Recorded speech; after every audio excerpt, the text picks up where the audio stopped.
श्री कृष्ण ने अर्जुन को बताया कि कर्म योग ये दिव्य ज्ञान तुमसे पहले मैं सूर्य को दे चुका हूँ। श्रीमद् भगवद गीता के चौथे अध्याय के पहले श्लोक में श्री कृष्ण अर्जुन से कहते हैं कि तुमसे पहले मैंने कर्म योग का ये दिव्य ज्ञान सूर्य को दिया था। सूर्य ने अपने पुत्र वैवस्वत मनु से कहा और मनु ने अपने पुत्र राजा इक्ष्वाकु को बताया था। इस तरह ये ज्ञान ऋषियों तक पहुंचा, लेकिन बहुत समय बीत जाने की वजह से मनुष्य लोक में ये ज्ञान लुप्त हो गया है। तू मेरा भक्त है और सखा है, इसीलिए मैं ये ज्ञान तुझे फिर से दे रहा हूँ। श्री कृष्ण की ये बातें सुनकर अर्जुन ने पूछा कि आपका जन्म तो अभी हुआ है, सूर्यदेव का जन्म तो बहुत पहले हो चुका है, तो ये बात मैं समझ नहीं पा रहा हूँ, आपने सूर्यदेव को ये ज्ञान कैसे दिया? अर्जुन का प्रश्न सुनकर भगवान श्री कृष्ण कहते हैं कि मेरे और तेरे बहुत से जन्म हो चुके हैं। मैं उन सभी जन्मों के बारे जानता हूँ, लेकिन तू नहीं जानता। मैं अजन्मा हूँ, अविनाशी हूँ। जब जब धरती पर धर्म घटता है और अधर्म बढ़ता है तो मैं अपनी योगमाया से प्रकट होता हूँ। मैं मेरे भक्तों की, संतों की रक्षा के लिए और पापियों का अंत करने के लिए अवतार लेता हूँ। जो भक्त मेरे रहस्यों को समझ लेता है उसे मेरी कृपा मिल जाती है और फिर उसकी आत्मा फिर से जन्म नहीं लेती है। जो लोग भय और क्रोध जैसी बुराइयों से दूर रहते हैं उन पर मेरी विशेष कृपा रहती है। जो भक्त जिस तरह मेरी कृपा चाहता है मैं उसी तरह उन पर कृपा करता हूँ, क्योंकि सभी मनुष्य मेरे ही मार्ग का अनुसरण करते हैं। मनुष्य लोक में कर्म ही प्रधान है। जो लोग कर्म करते रहते हैं, अपने कर्तव्य से पीछे नहीं हटते हैं, उन्हें ही सिद्धि यानी सफलता मिलती है। इसीलिए हर व्यक्ति को अपने कर्म करते रहना चाहिए। कर्मों के प्रभाव से मनुष्य का कल्याण हो सकता है। एक अत्यंत गरीब महिला थी जो भगवान श्री कृष्ण पर अटूट विश्वास करती थी। एक बार उसकी स्थिति बेहद दयनीय हो गई। घर में खाने पीने के लिए कुछ नहीं था। कई दिनों से परिवार भूखा था। परिवार की ये हालत उससे देखी नहीं जा रही थी। फिर एक दिन उसने अपनी व्यथा रेडियो के माध्यम से भगवान श्री कृष्ण तक पहुंचाई और उनसे मदद करने की विनती की। रेडियो का वो प्रसारण एक घमंडी नास्तिक और अहंकारी उद्योगपति ने सुना और उसने सोचा कि क्यों न इस महिला के साथ कुछ ऐसा मजाक किया जाए कि उसकी श्री कृष्ण के प्रति आस्था ही डगमगा जाए। उसने अपने सेक्रेटरी को कहा कि ढेर सारा खाना और महीने भर का राशन उस महिला के घर पर देकर आओ और जब वो महिला पूछे कि ये किसने भेजा है तो कह देना कि शैतान ने भेजा है। जब सेक्रेटरी महिला के पास सामान पहुंचाने गई तो पहले उसके परिवार ने तृप्त होकर भोजन किया। फिर वो सारा राशन अलमारी में रखने लगी। उसने एक बार भी सेक्रेटरी से ये नहीं पूछा कि राशन किसने भेजा। ये देखकर सेक्रेटरी से रहा नहीं गया।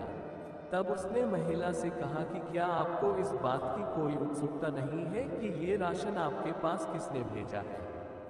उस महिला ने जवाब दिया कि मैं आखिर इतना क्यों सोचूं? मुझे मेरे श्री कृष्ण पर पूरा भरोसा है। जब मेरा कृष्ण किसी को आदेश देता है तो बड़े से बड़े शैतानों को भी उसके आदेश का पालन करना पड़ जाता है। वो जो भी करेगा अच्छा ही करेगा।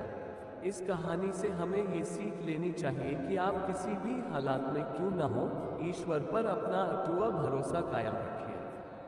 आपके जीवन में जो कुछ भी आपको मिला है वो आपके ही कर्मों का नतीजा है।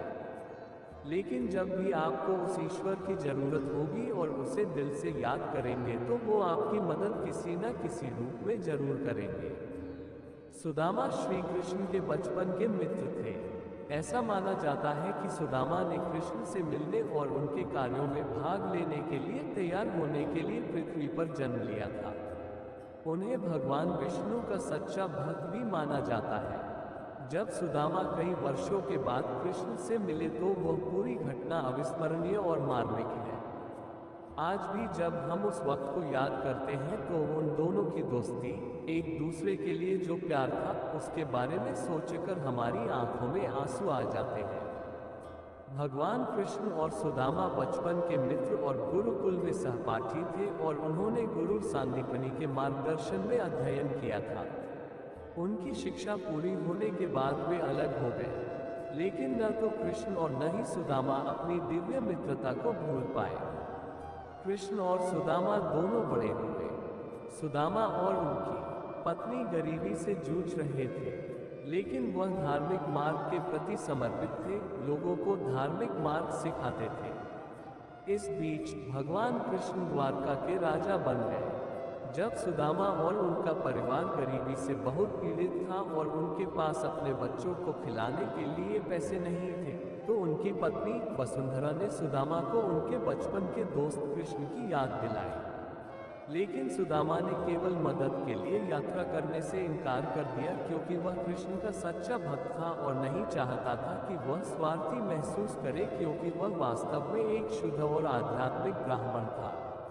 स्टोरी वाली moral motivational Krishna motivational story in Hindi. Shri Krishna और सुदामा की मित्रता। 2 hours ago at Kamanthvi Abhishri Vithalani. Krishna motivational story in Hindi. Written by Abhishri Vithalani. Krishna motivational story in Hindi. Shri Krishna और सुदामा की मित्रता।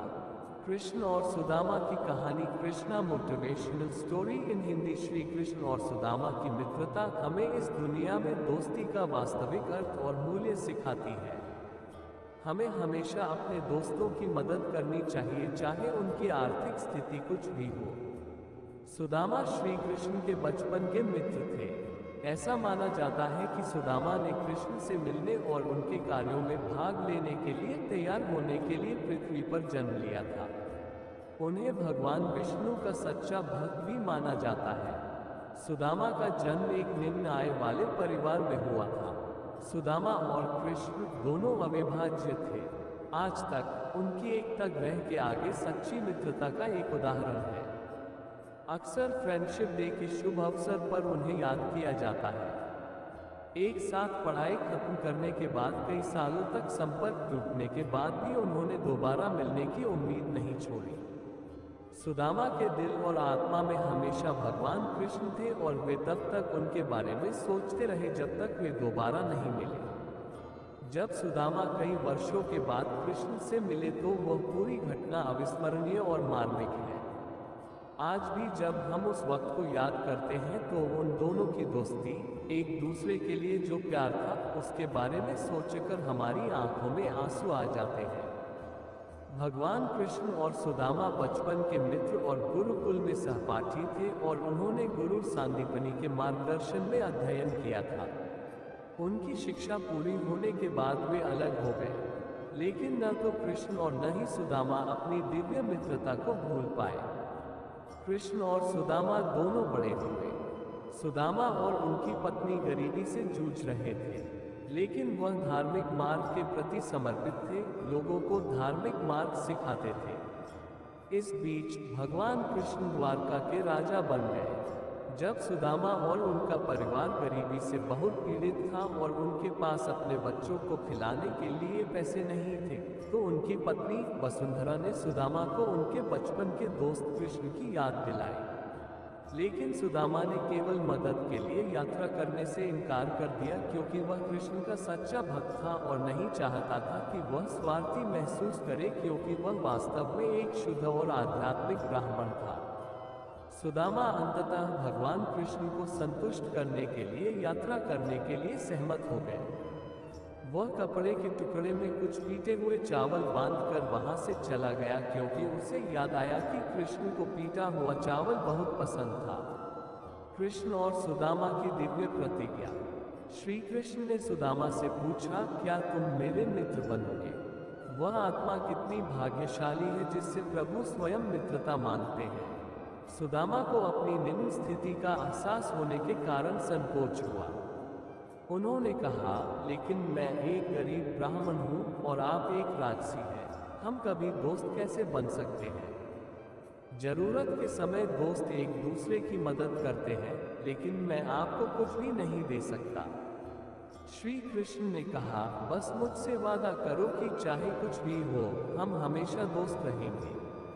मैं आपके मित्र के रूप में ये प्रस्ताव प्रस्तुत करता हूँ। मैं तुमसे कभी कोई ऐसी चीज नहीं मांग लूंगा जो तुम मुझे नहीं दे सकते। ये सुनकर सुदामा ने श्री कृष्ण का मित्रता का प्रस्ताव स्वीकार कर लिया। किसी भी काम की शुरुआत में ये नहीं सोचना चाहिए कि सफलता मिलेगी या नहीं, लक्ष्य पूरा होगा या नहीं, क्योंकि कर्मों की सफलता या असफलता इंसान के हाथ में नहीं है। महाभारत में श्री कृष्ण ने अर्जुन को यही उपदेश दिया था कि तुम सिर्फ कर्म करो, फल की इच्छा मत करो। जो लोग धर्म के अनुसार कर्म करते हैं उन्हें सफलता जरूर मिलती है। ये बात महाभारत के एक प्रसंग से समझ सकते हैं। दुर्योधन सभी पांडवों को मार देना चाहता था, इसीलिए उसने लाक्षागृह में पांडवों को मारने की योजना बनाई। लाक्षागृह के षड्यंत्र से किसी तरह सभी पांडव बच गए और वेश बदलकर वन में रहने लगे। उस समय राजा द्रुपद ने राजकुमारी द्रौपदी का स्वयंवर आयोजित किया था। इस आयोजन में पांडव में भी ब्राह्मणों के वेश में पहुंच गए। स्वयंवर में श्री कृष्ण भी मौजूद थे और वे ब्राह्मण रूप में सभी पांडवों को पहचान गए। स्वयंवर में शर्त रखी गई थी कि योद्धा को भूमि पर रखे पानी में देखकर छत पर घूम रही मछली की आंख पर निशाना लगाना है। जो योद्धा इस शर्त को पूरी कर देता उससे द्रौपदी का विवाह होना था। जब अर्जुन इस प्रतियोगिता में शामिल होने पहुंचे तो श्री कृष्ण ने उन्हें समझाया कि मछली की आंख में निशाना कैसे लगाना है। श्री कृष्ण ने अर्जुन को पूरी विधि समझा दी। श्री कृष्ण की बातें सुनकर अर्जुन ने कहा कि अगर सब कुछ मुझे ही करना है तो आपकी क्या जरूरत है।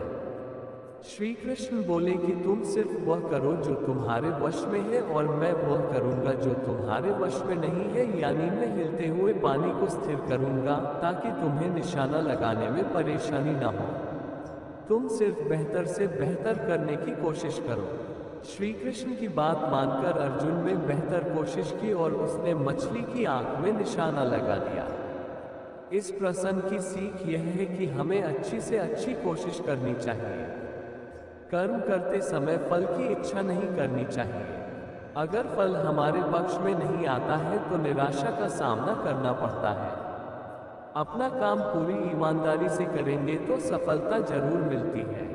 समस्याएं सभी के जीवन में आती जाती रहती हैं, बस फर्क सिर्फ इतना है कि कुछ लोगों के जीवन में ज्यादा समस्याएं रहती हैं और कुछ के जीवन में कम।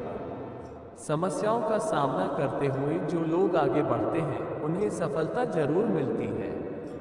एक लोक कथा के मुताबिक ये बात एक संत ने एक दुखी व्यक्ति को समझाई थी, पर ये दुखों को दूर करने का सूत्र बताने वाली कथा। एक व्यक्ति बहुत दुखी था। उसके पिता की मृत्यु हो चुकी थी, पूरे घर की जिम्मेदारी उस पर आ गई थी। बहुत मेहनत करने के बाद भी उसकी समस्याएं खत्म नहीं हो रही थी। वह निराश रहने लगा था। एक दिन उस व्यक्ति ने एक विद्वान संत मिले। व्यक्ति ने संत से कहा कि मैं बहुत परेशान हो गया हूँ, मुझे अपना शिष्य बना लीजिए। संत ने कहा कि ठीक है, तुम शिष्य बन जाना, लेकिन पहले अपनी परेशानी बताओ। शिष्य ने कहा कि गुरुजी, मेरे जीवन में एक समस्या खत्म नहीं होती है और उससे पहले ही दूसरी सामने आ जाती है। इस कारण मैं बहुत दुखी हूँ। किसी भी काम में सफलता नहीं मिल पाती है, घर की भी समस्याएं बनी रहती हैं। गुरु ने कहा कि तुम मेरे साथ चलो। वह व्यक्ति संत के साथ चल दिया। कुछ देर में संत और शिष्य पास की नदी के किनारे पहुंच गए। किनारे पर पहुंचकर गुरु ने कहा कि हमें ये नदी पार करनी है। इतना कहकर संत किनारे पर ही खड़े हो गए। शिष्य भी गुरु के साथ खड़ा रहा। कुछ देर बाद शिष्य ने कहा कि हमें नदी पार करनी है, तो हम यहाँ क्यों खड़े हैं? गुरु ने कहा कि हम इस नदी के सूखने का इंतजार कर रहे हैं। जब ये सूख जाएगी हम इसे आसानी से पार कर लेंगे। ये बात सुनकर शिष्य बहुत हैरान हो गया। वह बोला कि गुरुजी, ये कैसी बात कर रहे हैं? नदी का पानी कैसे और कब सूखेगा? हमें नदी को इसी समय पार करनी होगी। संत की सीख। संत ने कहा कि मैं तुम्हें यही बात समझाना चाहता हूँ। जीवन में भी समस्याएं आती जाती रहेंगी। हमें सकारात्मक रहना चाहिए। निराश होकर रुकना नहीं चाहिए, लगातार आगे बढ़ते रहना चाहिए। तभी जीवन में कुछ उल्लेखनीय काम हो पाएंगे। आगे बढ़ते रहेंगे तो समस्याओं के हल भी मिलते जाएंगे। ठहर जाएंगे तो एक भी बाधा पार नहीं होगी और निराशा बढ़ने लगेगी।